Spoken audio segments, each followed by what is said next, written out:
numbers, basically. What do they mean?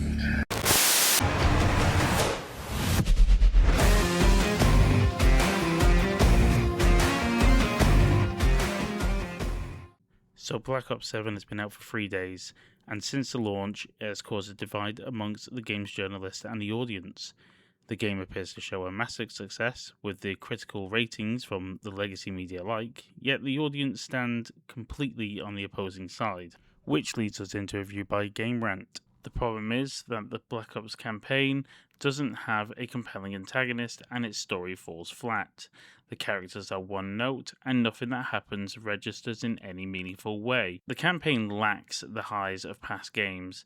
There's no big shocking moment or twist that hits as hard as the ones in the previous Black Ops titles. They go on to mention that you won't regret playing it though, but it's unlikely to stick with you long after the credits roll. So issues have been expressed with the game. So if you go about and play the campaign in solo, it also removes the other characters, taking away AI allies whilst keeping their dialogue in the game. The campaign also strives for online, so whilst you're playing the campaign, there's no pause button and you can't go AFK, otherwise it'll kick you from the game and you lose all progress because it doesn't even include any checkpoints. Even multiplayer wasn't safe from criticism, with one map, Exposure, being described as boring and generic, followed by the fact that multiplayer brings nothing new to the table. Although you could trust Call of Duty to bring back Nuketown, obviously, making a return on November 20th. And again, Treyarch went with AI for the calling cards, reducing the chance for a fresh uni grad to get their foot in the door of graphical design. So upon searching Metacritic, I saw the list of companies that were positively rating the game, and with no surprise, most of them are all owned under one parent company, and that company itself is Valnet. The divide isn't due to opinion, no, its divide is due to money. So not only do you have to see the access media causing the divide, but those extreme Call of Duty streamers too have played their hands with the typical nonsense that Call of Duty is back.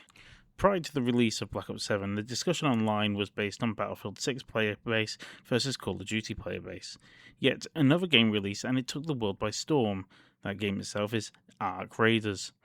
In the last 3 years, Call of Duty has struggled to reach past its peak players on SteamDB, and today, as a few days after release, the Steam player count is low.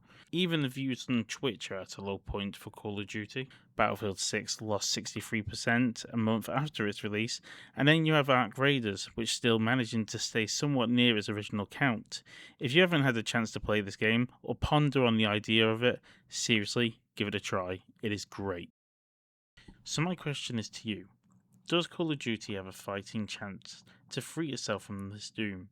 With the trailer being ratioed significantly and the potential leaks going around about the first season releasing being a Fallout crossover, only months after they confirmed that they heard the feedback over character skins within the game. Call of Duty now comes across as a mid-adult's Fortnite, and this installment grants you a well-diverse campaign team.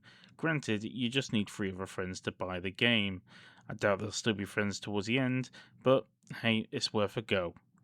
I remember that Call of Duty was the leading game in the first-person genre, and it no longer stands strong today. It is only but an empty shell that gets pumped with crossover IPs to stay relevant and cater to the modern audience.